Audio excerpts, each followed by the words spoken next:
everyone. Welcome to another episode of the Street Fighter Podcast. My name is Justin, and joining me as always is Roddy.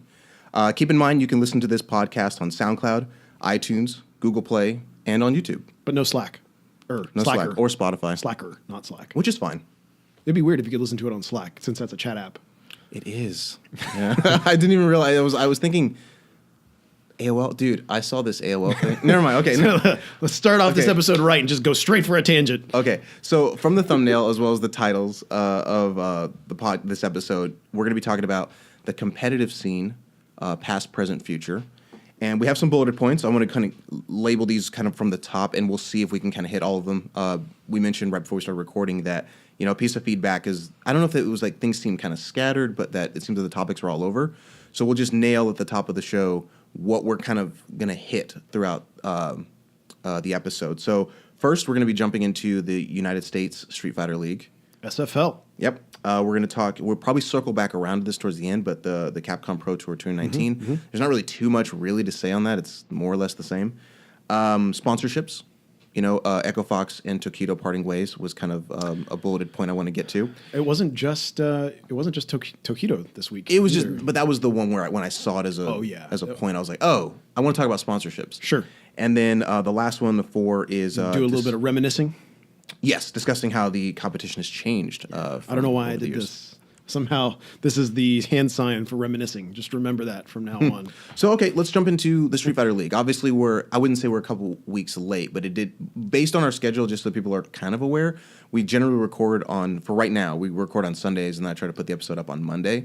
So, we do have, so sometimes we're just going to be kind of late on those discussions. But Street Fighter League, what were your overall thoughts when you saw it? Anything that jumped out at you? So, well, obviously, there's the character ban that everybody kind of either hated or wanted to see. I think I'm in the latter camp. I want to see how this plays out. I think it's good that the folks is it Capcom behind SFL? Yes. Okay, so Capcom, they're that's what I thought. I just wanted to double check, make sure they are actually trying something new, which I am kind of looking forward to. Yeah, it's like it's kind of E-League-ish. It's kind of the isn't that. That's what Europe has had for a couple of years. I think you're right? thinking Gfinity. Gfinity, thank you. Yeah, E-League is the Invitational. E-League is the Invitational that we did here in the U.S.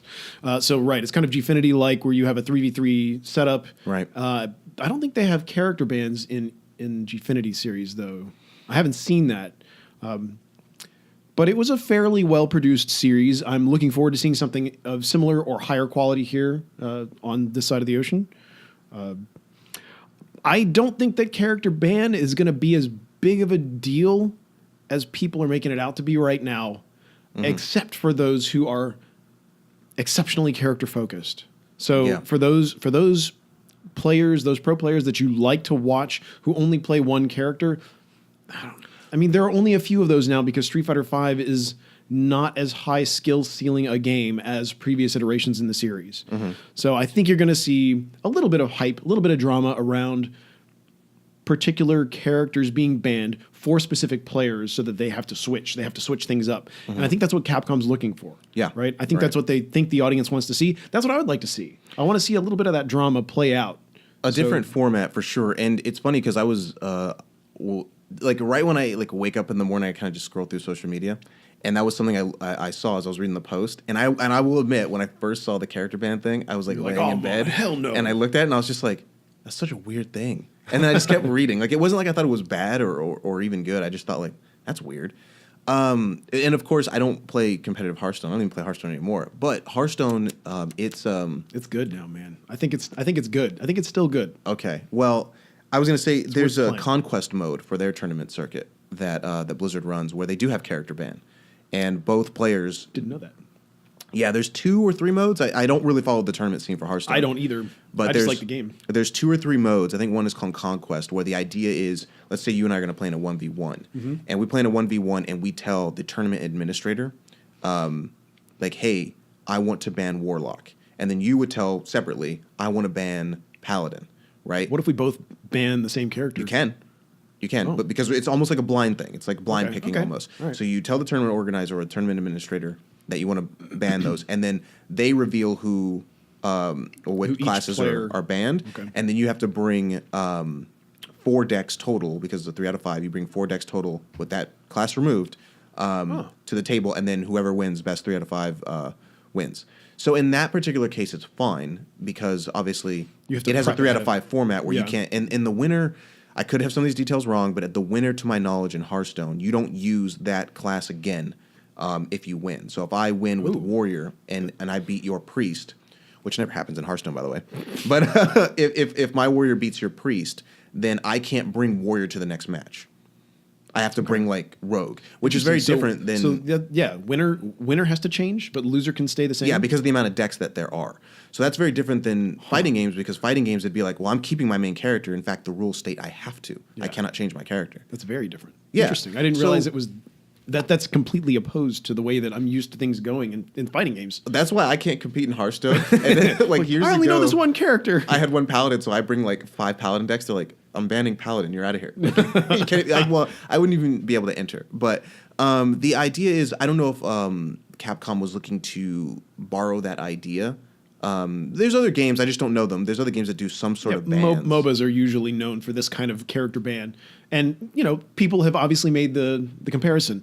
Street Fighter is not a MOBA. It's not designed to be played in this fashion where you ban a character because there aren't that many characters. When you're looking at something like League of Legends where there's 100 or more characters to play, that makes sense, where you have a particular synergy with your team. You want the one character or maybe the 2 characters that don't or that break that synergy to be banned from your opponent's team, so that you can try to continue that synergy throughout your game and play to your game plan, to your strength.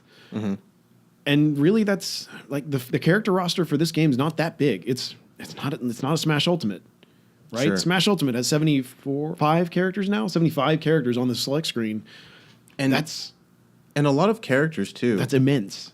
A lot of Street Fighter is not. Smash Brothers. Well, I wouldn't say, like, again, from a tournament standpoint, it might be different. I don't really follow that scene too closely, but at least in the times that like you and I have played, or when I've played Smash Brothers throughout the years, most people have multiple characters anyway. That's like one of the funnest things about Smash is you lose with Mario and you're like, oh, I'm picking Little Mac, and then maybe you win with him. You're like, oh, let me try out Mewtwo. So, and all the characters kind of more or less play the same. You know, they play very similar. They have different spacing and different abilities technically, but they all control the same way. You can carry the skill set over from character to character. The skill set absolutely Yeah. carries over from character to character. I mean, and I'll elaborate too and say that I feel like even though that initial day people were kind of like, "What's going on? This is dumb." I think that the tune is kind of switched after like podcasts like SF Radio came out. Ultra Chen talked a little bit about it. I think as people have kind of at least talked about it, as opposed to just like looked at it on a screen and being like character ban, and you have a discussion, you kind of, I think most people I've heard have been like, yeah, let's see how it works, and if anything, the CPT is still unchanged. So it's like, if you really want to have your character specialist tournament, it still exists. It's not going anywhere. Yeah, you're just getting more variety with this. Yeah, and honestly, this kind of like backlash stuff, I mean, we talk about this a lot, not focusing on the negativity. E-League caught the same thing. It looks too clean. It's like, why didn't these players get invited? Every level of like something new has its negativity, and it's just a matter of like, obviously filtering and focusing on the positive stuff. And then also, since the topic of this is going to be past, present, future, you got to keep changing things up. You just can't have the same style of tournaments year after year. You have to kind of try something new. So yeah, I think we covered our thoughts on that. I thought we were going to be split on this, but we're both on the side of character bans are fine. Yeah, I think character bans are fine. I mean, I do. I just want to see. I want to see the fallout from actual matches play out in the social media circle. I mean, see how people. I mean, everybody's going to find something that they don't like, right? If you're ensconced in a particular group, you're going to want to continue along your path, whatever that is. And when somebody throws a wrench into your gears, you get upset. Well, that's just a normal reaction. Yeah. So be a little bit open if you think this is an awful idea and you're already entrenched. Try to look at it from the other side. Try to look at it as from the aspect of someone who's coming into this fresh, who may not be as familiar with the tournament scene as you are. What do they want to see? How would you introduce that person to something new? Yeah. Plus, I was thinking too, this will give Capcom another reason to use their 3v3 mode. Oh yeah, that they were using on absolutely. the Capcom Connect, because it's a good interface. It looks good. Yeah. I mean, it's something that's kind of got built-in overlays. I think I've touched it once. Oh, I've never even tried it. I just watch the Capcom Connect every so often, and I was just like, oh, it's good overlays. I mean, it's something Yeah. you wouldn't have to build separately. But we're gonna jump over CPT 2019 because I think we're gonna hit this anyway. Yeah. And we're gonna talk about. I agree. Let's talk about the fourth thing in the list here, which is how the competition has changed. I feel like I might approach it more from a viewership standpoint. I did compete a fair bit, but I mean, So I remember playing. we're not gonna go. Well, go real quick. We're not gonna like have this episode be super long where we talk about like Street Fighter 2. Well, that's where I'm going. That's where I'm going to go anyway. Throughout the ages, I just kind of like these major points in what it was generally kind of like in the past. Okay. Where it is currently, and then where we kind of think it might go. So I mean, I can sit here and reminisce probably for an hour or more, just about the days of Street Fighter 2 in arcades. But there is something kind of off of my reminiscence that I want to recommend to everyone who might be watching this. If you have Netflix and you haven't watched High Score Girl, which is an anime, and I used to be into anime, but I haven't really been until, I don't know, I guess the last year or so I started to get back into a little bit of it. Okay. Go watch High Score Girl on Netflix, and you will get an idea of what it was like to play Street Fighter 2 in the 90s, because it's a kid that you follow who's really good at Street Fighter, and a girl that he meets who's also really good at Street Fighter. Is it Street Fighter specifically, or just No, a it's not game? Street Fighter specific. It's just that just happens to be a game that they focus on because Okay. of the time period. All right. So that was what drove people to arcades, was this competitive spirit, the nature of 1v1 games, putting your quarter up on the machine and trying to keep track of who's next, getting destroyed in 30 seconds and having to walk away in shame. Like, those are the kind of experiences that you'll glean from watching this, from watching the anime. I think it's worth just watching a few episodes so that you can kind of get an idea of what it was like in the 80s if you didn't live through that time period. So obviously in the 90s, did I say the 80s? I meant the 90s. I think you said 90s. Okay. Obviously during that time period, if you were playing in the arcades, you would, if there was a crowd, you would place your quarter up on the machine to try to jockey for position, figure out who was next in line. You get in the queue.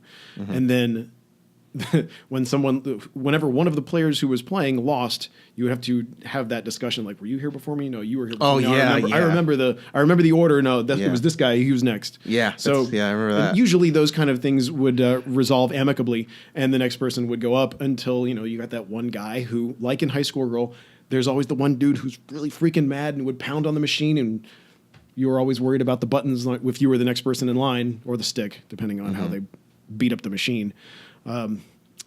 So these are the kind of things that I could probably talk about for an hour. I don't know if I ask me something specific about this time period that you'd want to hear, because Well, I guess because this you want to hopefully- talk about competition. during Yeah, this I time mean this period. will kind of transition into sponsorships, but just like generally what the atmosphere was like, which was like, I mean, you nailed it. It was it was very obviously very competitive. People looking to prove that they were the best, or that or whatever crew that they were with was just as good. We saw a little bit of that with stories we've heard throughout the years of like East Speaking Coast of- versus West Coast. Speaking of crews, so in my Street Fighter 2 heyday, I used to go to an arcade with my brother-in-law, and we would regularly there, and for whatever reason, there was this group of Vietnamese mafia, a gang who used to play Street Fighter 2, and that's all they wanted to play was Street Fighter 2.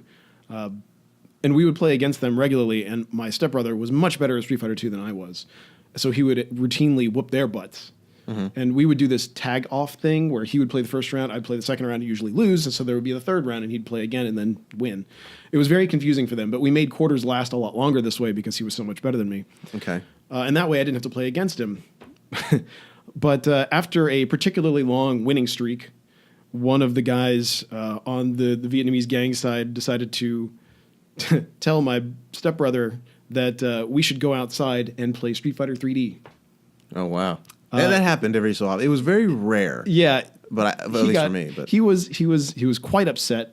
It never happened. We never actually went and played Street Fighter 3D because we recommended that he go play Virtua Fighter instead. dang man, that's such. Okay. It's basically Street Fighter 3D, right? Yeah. I mean, things were a lot more. I don't even know if I have the right word for it. Just like I almost want to say like grungy. I don't know if that's really the word, but like you had these dark places that you played Street Fighter in, and there was no real money on the line. Yeah. You know, we talked about in one of That's our. true. I think we talked about in the episode we did when we were talking about like Mike Ross and the thoughts he expressed Mm-hmm. about, you know, like the FGC in this sense of, you know, you had to like fight for your ticket back home and that kind of stuff, and that kind of thing. Just that was like the nature of it, and it was like there was this glimmer that we've seen in different documentaries about fighting games where, you know, it's discussed, you know, man, what if it became like mainstream one day, or what if this happened? And it's obviously crawling, in my opinion, there Compared to other games, yeah. Compared to other esports yeah, titles. it's getting there. But you know, I feel like that was just that element of like, wouldn't it be cool if it was really nice? But the focus if of it was the fighting bigger than game- this. yeah. But the focus was always like just seeing who was the best and coming up with some new tech that would keep you on top and keep your scene or your crew or your group on top. And You mentioned the seedy locations that where you would go play. oh yeah, And I remember after middle school when I think Street Fighter II Champion Edition had come out, that a couple of my friends and I would walk down the street to a gas station that had a Champion Edition machine because that was the closest place to play. Mm-hmm. And so four of us just crowded around this machine, and you know, occasionally other people would walk in and we'd kick their butts because we were, you know, 12-year-olds who knew how to play Street Fighter. yeah. And I remember another time when that was right before this, actually, Street Fighter Champion Edition had just come out. There was one place in my city where I grew up that had a machine. It was a skating rink. No one was skating. There were a line of 30 people Yeah. trying to play this one machine. Yeah, I mean, I've told the story before about like even times around like MVC2 and Street Fighter Third Strike and CVS. I remember there being times where they would just be like you'd see a load of people in the back in the arcade, and they was just like those are the three games, and that's how I knew about them. Really, it was that like that's where everybody was, and by everybody I mean like obviously people were playing like Time Crisis and DDR and stuff, but you see like a cluster of people in the back, and even you know it's now considered a really long time ago now, but even something as recent as Street Fighter 4, you know, you still kind of had that, and things started to get a little bit cleaner. You know, one of my favorite videos, and I don't even know if it's still on YouTube, but it's a video. I think it was when it was a Ken versus Ken mirror match in Street Fighter 4 when it was only in the arcades, and and it was at Arcade Infinity, I want to say, and the commentary on that was awesome. It felt so old school, like fighting games. Like people were cursing on the mics, they were screaming on the mics, and it was Ed Ma rocking Ken before he switched to Akuma during Street Fighter 4. It was just like you know that was just what it was, and again there wasn't like. We You know- had CPT in those days. I mean, it wasn't not that far back, Not obviously, that not far in back. 2009. But CPT came along not too long after that. So it was I mean, what did it start? 2011, 11? Oh, was that recent? I want to thought we had say. it before Well, we got that. these devices. We can probably check that. Shh. I want to say All right, 2013 you or keep 14. talking, I'll look it up. So I guess like it was always kind of a fighting for pride thing, you know, for a long time. And you know, when we skip forward, I know it's jumping many a year because there's Seasons Beatings 2010 that is to me still one of my favorite memories of Street Fighter. I mean, just that 5v5 because Seasons Beatings was also this point where it was right after Evo. I want to say maybe a month after Evo. So people were still kind of like, yo, he shouldn't have won Evo. I should have won, you know, or whatever. And then what oftentimes happened at Seasons Beatings is that you would encounter these matches. 2014. Oh, You're right. 2014? You're Okay. right. Yep. So you would encounter these matches where the guy who won Evo would lose in Seasons Beatings. And so you're like, oh man, next Evo, you better watch out. Like you got lucky. You got an easy bracket, son. So, and still, that's still in the past. But, you know, at the time that it was that past was the present, you still had these scenarios where people just kind of played because they liked the game, they liked the competition, and things were still kind of moving forward. Whereas now, and by now I mean 2018, 2019, it really is a big portion of the scene is about fighting for that notoriety. You know, I don't really know if in the past I want to look at Street Fighter 4 more so than the alphas and things like that, where I felt like notoriety kind of came when you were on top for a certain amount of time, like Daigo. His notoriety came just because he was killing people constantly in alpha, you know. And so it's like this guy's the best in his country, or maybe not the best. But okay, so Daigo's pretty famous for saying that he's not even the best within Japan. oh yeah, he says that all the time. So I want to know who those other players were at the time, and now obviously we kind of see that still. Well, we do see that. He's because talked about Nemo as least Street Fighter 4, but one of my favorite quotes of his Relento. no. I think he was just talking about like Mago in general. Oh, I think so. I'm Nemo. sorry, Nemo. Sorry, Nemo used to play Relento, right? Yes, Yeah. correct. In late Street Fighter 4. Yeah. But one of my favorite quotes from Daigo, it's not an exact quote, but something I remember him saying was at the end, it was 2010 Super Street Fighter 4, and I think it was Gutex asked him a question like, how does it feel when you come to America and like people like, know who you are and they want to get your autograph and things like that? And he goes, well, I know I'm in America because of that. Like, because even though he's well known in Japan, it's not to the same extent. I think I remember that. And then I forgot about it though. There's this fame around Daigo being like the best because he won Evo, which is the World Finals. But there was this one time Daigo had mentioned, he said, when I go back to Japan, people beat me up all the time. Like, I'm not the best there. It's just you think I'm the best because I'm the only one that comes out here, right? And then I think it was the next year, like Fudo came out and he won Evo 2011 with Fei Long. This is like a see, I told you moment. Well, I don't know. I think it was just more like it was a very interesting point because Ryu was very good in that version of the game, and Daigo kind of got caught a little bit about the fact that he was primarily winning because his character was really good. And for what it's worth, Ryu in Super Street Fighter 4 was super good. He was very, very good. So, but Fudo showed up, and then Kendevu showed up. And you started to see a few more Japanese players start to show up. There was an M. Bison player that ended up knocking Viet out of the first Evo he went to. And remember, Viet had a number on Bison.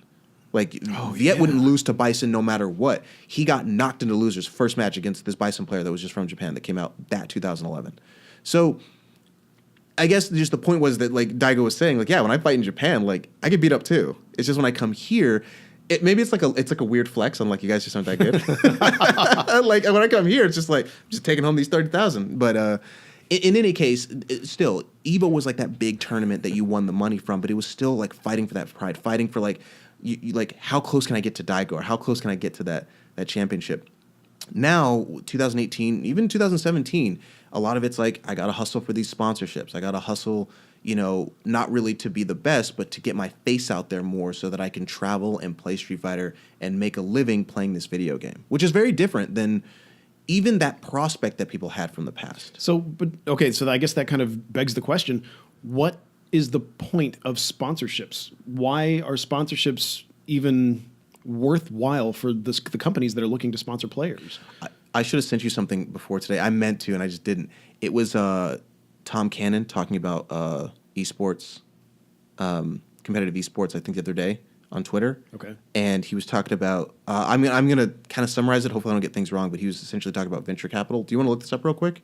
Or are you good? I mean, if you know a summary of it, that's good enough for me. Let me pull this up on Twitter really, really quick. But I think my stance is on, or you're asking, like, what do sponsorships bring? Well, my question is, yes, it's what do sponsorships bring, but what benefit do players give to the companies that are giving them the sponsorship? So if we make the obvious comparison here between actual, like, physical sports to esports, and say at whatever point in the past, Nike sponsored Michael Jordan. So if you compare that, if Michael Jordan is to Nike as Justin Wong was to Echo Fox, what benefits do those sponsored players or those sponsored players in regular sports provide to the companies that sponsor them? So obviously there's a level of notoriety that is tied to players like Michael Jordan, who obviously was sponsored with Nike for a long time, has their own line of Can I say something real quick about that? Sure. I want to interject, because I want to get to the Tom Cannon thing, but I want to interject a point about the Michael Jordan and Nike in that, the Be Like Mike, right? The idea was, I mean, I have Jordans on right now, but the idea is Still that... making that money. Huh? No, he hasn't played in like 10, 15 years. Yeah. But I guess there's that idea that when you see something and you see someone that you respect or that is good at something, that you want to obtain the same kind of things that they like in support of them a lot of times, but also, like, to get closer to them in a way.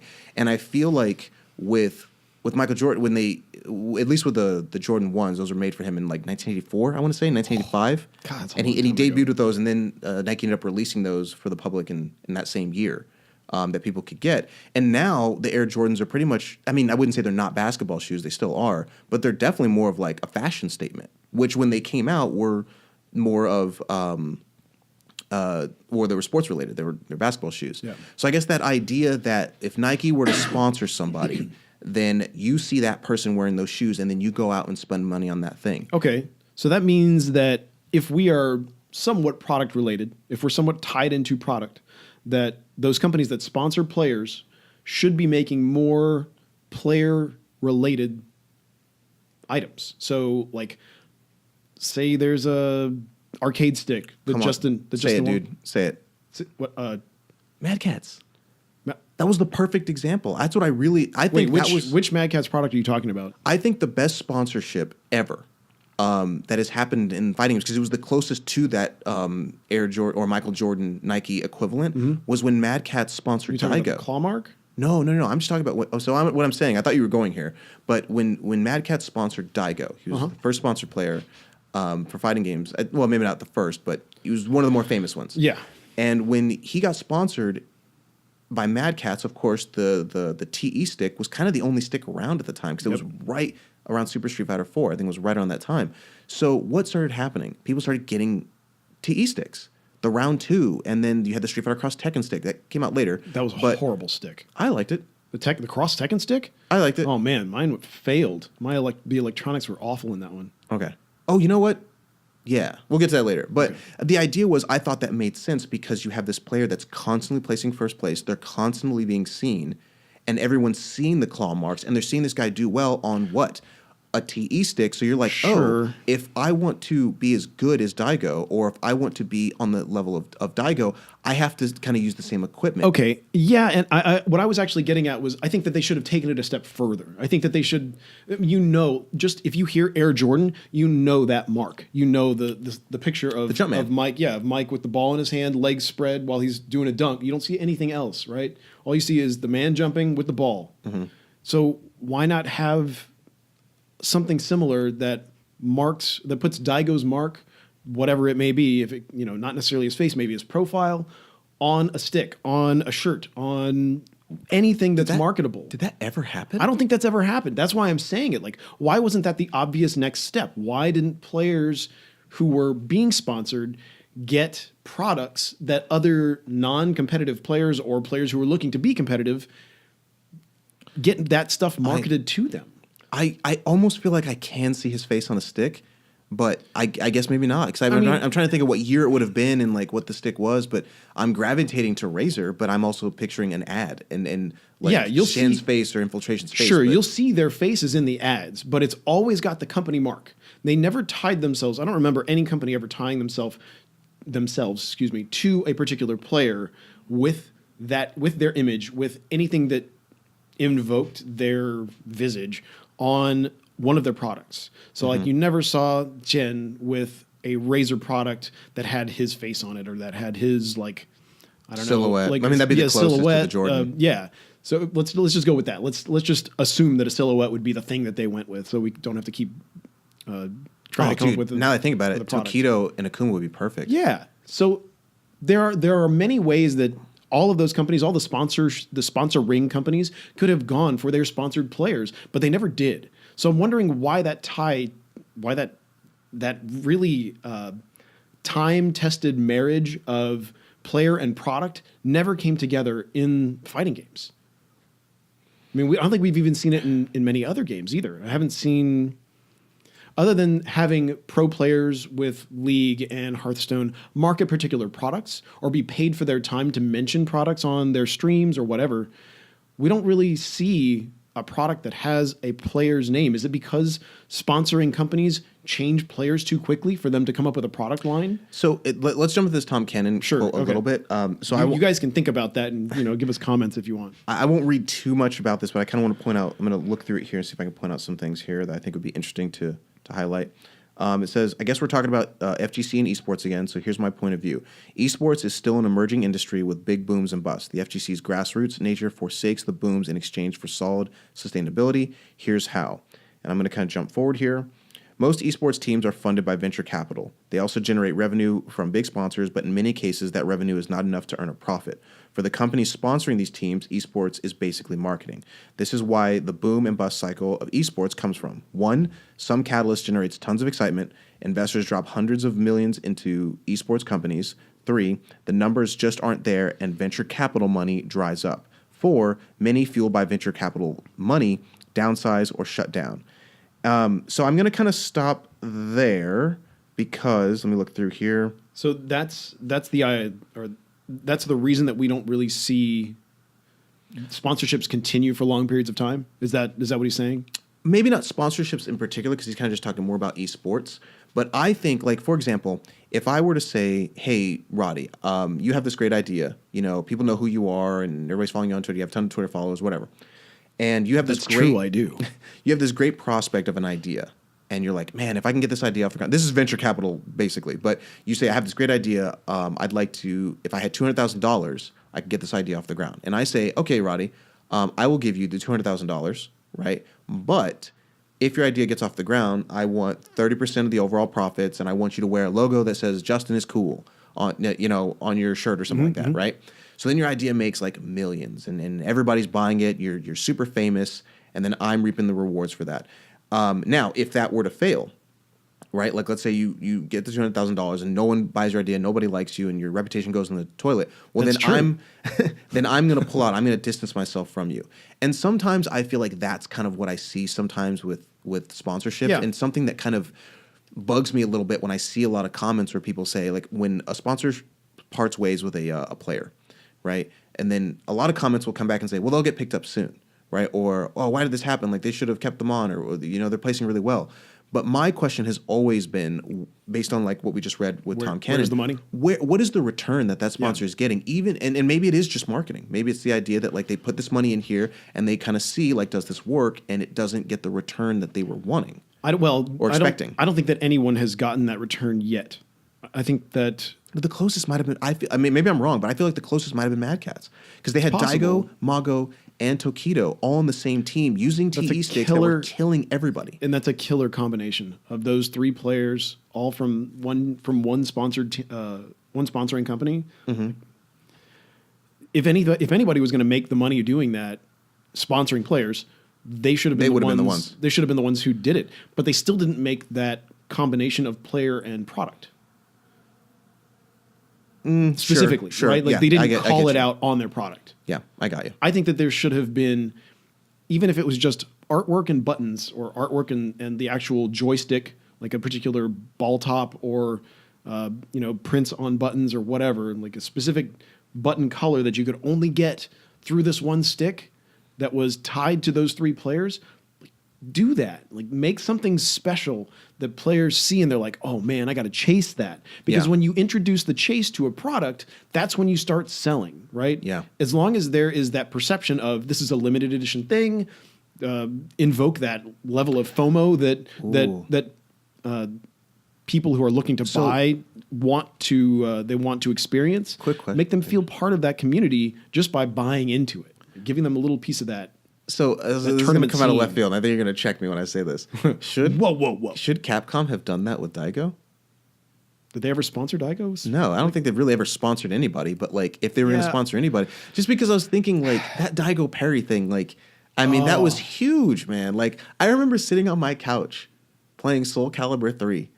And this is, I think, long after the Daigo Perry. I didn't even hear about it. I was playing Soul Calibur 3 at the time, and some guy goes, because he knew I played Street Fighter, he's like, oh, come check this out. And I looked at it, and I was just like, and when I saw it, I was like, holy crap. I was in a room of like 6 people, and I was just like, are you kidding me? That can happen as a thing? Like, so I feel like, you have to, when you have all these eyes on something, I mean, honestly, I think the way Capcom might be doing that with the sponsorship thing is introducing things like the CPT, introducing these ideas where it's like, okay, everybody's focusing on us right now. Let's hit them with this new version of a game. Or let's hit them with this bundle, or let's hit them with something that they'll then go, we got to get that. But it's not the same correlation as like, you see a player and they sponsor that player. Because I mean, like basketball doesn't really like I think- sponsor yeah. Michael Jordan or LeBron or something like that. Yeah, like you don't the company, the group, whatever that's creating the sport, that's creating the tournament. Is you LeBron don't- the GOAT? I'm not going to answer that. Okay. You take that. You don't want to have that tie between the two. You don't want to have Capcom, the company that creates Street Fighter, that sponsors a CPT, to say, "Hey, this one player, Sure, they're yeah. the dude." Like you don't want that Yeah, because yeah. then it seems Favoritism. it's well, not only is it favoritism, but then you feel like, well, maybe there's something dirty going on behind the scenes. Sure. Maybe Good point. they provide him with additional information that other players just don't know. That's something that you just want to divest yourself of. So Mm-hmm. Okay, makes sense. Capcom should never ever sponsor a player. Never ever. I don't care if they Yeah. spin off a third party group. Like if you're going to pay players to play your game, you have created this weird wall between yourself, the Yeah. company that creates the game, and all of your, And your honestly, audience. yeah, no one else does that. Like Blizzard doesn't sponsor anybody. Yeah, don't do that. That should never be a thing. Yeah, it's usually sponsors the third party companies. Yes, Evil yeah. Geniuses. Evil Yeah. Genius. Complexity. I was watching some of those Trollden videos. Because I haven't been following Hearthstone, I completely forgot about the Trollden videos. Oh, I love I was in Trollden videos. tears So laughing. good. They're so So funny. good. Okay, and then I mean, we didn't really get to it. I think we talked enough about Michael Jordan and the Air Jordan specifically, but I just kind of wanted to briefly throw on because I had it in my notes the Tony Hawk Lakais, and I think Airwalk too. Like I think the Airwalk shoes were Are they specifically still around? Are Airwalk I think shoes still so, around? but I think they were specifically made for skaters in mind, which is what Tony Hawk was wearing, which Yeah. of course then would make people want to get Of course. those shoes. And honestly, when you come from a place like where I came from, Albuquerque, New Mexico, people think that they can skate in Albuquerque. Nobody can skate in Albuquerque. But they all wear those. But Lacoste. everybody's wearing those like skater shoes, Yeah. right? Because it's just like the look. And yeah, if we had something like that for Street Fighter, but kind of going back to Tom Cannon's idea, maybe I'm misconstruing what he's saying, but I feel like a big part is that it's you just don't pull in the same numbers, you don't pull in the same eyes. So you put this money into this thing, thinking like, here's what's going to happen: people are going to buy shoes, people are going to buy these arcade sticks, and that just doesn't happen in the way that you expect. So then you pull out. And I think that didn't happen here because they never made that tie-in. They never gave players that thing that they could buy into. And it's funny because I They feel never like, invoked that FOMO. I wonder if because I've never seen, unless it's out there and I'm unaware of it, I've never seen a top player or any sort of sponsored player, professional player, speak about their contract. I'm sure they're not really supposed to, NDAs and all that. Yeah. But I would really like to know, because we know what the sponsor is providing. The sponsor is providing maybe bonuses, maybe ability to travel, flight, Yeah, hotel, absolutely. and things like that. What are the top players giving back? You know, Well, they might have to give a portion of their winnings if they do win. yeah, I've never seen that. Another one that That'd be weird though. I would think that. That I probably, honestly that's think it was just probably like the not a thing. exposure. I think it's just like- I think as long as you're wearing their logo and you're actually showing up and getting top 8 or top 16, like I think it's just visibility. I think it's really. I don't think they're expecting to get There's any money out of you. probably not directly. Yeah, that would be dumb. You're right. There's no reason for a player to give back their winnings to the company that's sponsoring them. That doesn't happen. I'm But sure that doesn't. like happen. I said, and I know I'm hitting the point home because we're going to switch over to CPT in a second. But that's why I was thinking that like the Mad Cats partnership or sponsorship, maybe it was both, with Daigo was the closest we got to that because he was doing so well. And remember, the next year he was killing everybody with Yun. Oh, well, Yun was a little overpowered. Yeah, well, you got to play to win. But I guess it's just so. If you're sponsored, yeah, that's a duality there that you have to deal with, right? Mm-hmm. If you're a sponsored player, you have to play to win. You're not playing for notoriety anymore. Now you're playing solely to win. And I asked you a question via text, and I think we're on the same page on this. But it's, do we feel like people are playing for the, and we're talking about top and professional players at this point, playing for the love of the game? Because if I played the game, I'd be playing for the love of the game. But it feels like because of the Capcom Pro Tour, $600,000 and all that, it's skewed more towards most people are probably playing for the notoriety. Think about like Dark Giowa, for example, how he travels, that meme joke about him, how he travels to all this stuff. And he never wins. So it's like, I mean, think about all the people who, I think Brian F. had also mentioned he's going to be trying to go to as many CPT events as possible. No slight to Brian F., but like the question that came up when I heard him say that is, why? Why not? Do you love the game that much that you'd want to travel? Or No, is I it the don't prospect think he of the does. money and the fame and getting your face out there? Because if that's more the answer, which I'm pretty sure that it is, then whether it's Street Fighter 6 or 7 or whatever, we're just going to end up with more of people who expect there to be this money that they can then jump into. And Should we hypothesize about the loss of CPT? at this point? Is that a Well, man, worthwhile discussion? We've only got a few minutes We left. only have a few minutes. I threw that at you, and you shot it down. You were like, "No, they can't move forward with this at all." No, I wasn't shooting it down. That was so. This discussion was. I think we're going to differ on this point. Okay. Well, I think that we could spend more than 5 minutes talking about that. Though. Okay, I think that okay. may be something that we need to push off to another episode. okay, yeah, we can do that. I guess we'll quickly. This is the last bullet point. I don't think we're really going to have much to say on this, but it's the CPT 2019 opinions. I listened to Brian F's video on it. I I didn't know he put out a video. I haven't seen it. I Yeah. even follow him on Twitter. I should really have seen this.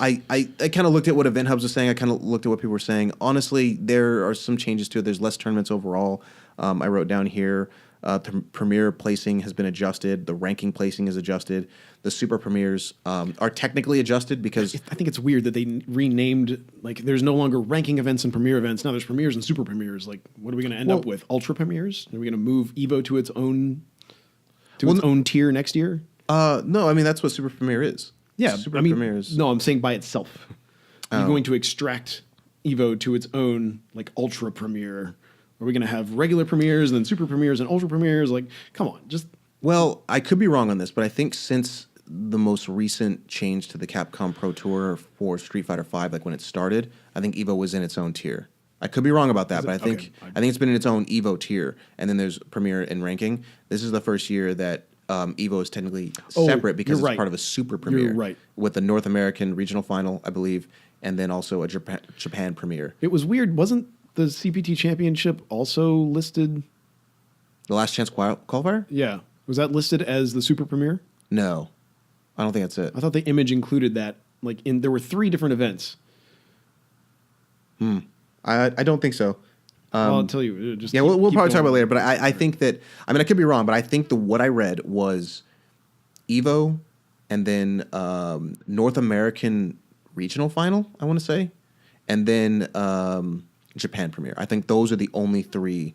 And then I think that their placing was obviously adjusted to be less or fewer points because there's 3 now, whereas with previous years there was only 1.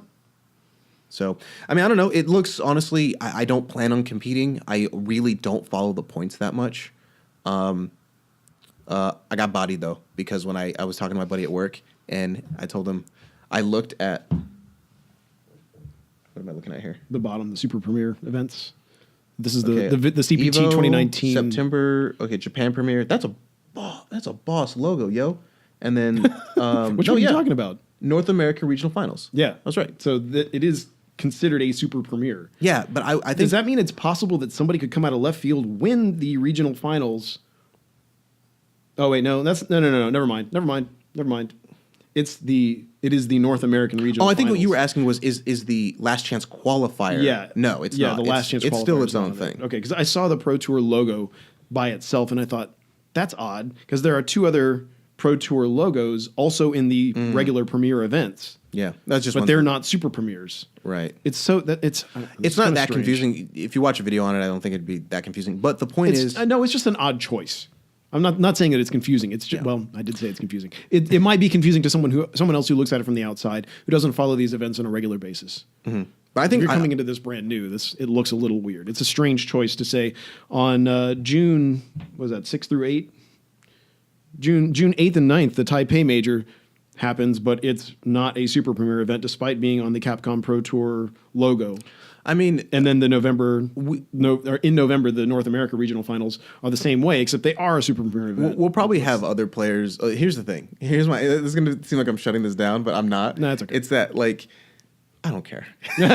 I feel like the only 2 types of people that are going to care are people that follow the esports a lot closer than we do, like Best of 5 and Ultra Chen. Sure. And then the players competing. Other than that, People just turn gonna on watch- notifications for just gonna Capcom watch fighters. tournaments. Yeah. No, just turn on notifications for Capcom fighters, and when something pops up, watch it. Yeah, that's all what I you said. gotta That's do. what I said. Just watch tournaments. That's Yeah. like you're not going to care personally. And if not it's that a we're sponsored, premiere obviously. or super premiere. Not that we're sponsored, but and then also go to CapcomProTour.com, because if you go there and you refresh that every few weeks, starting in March.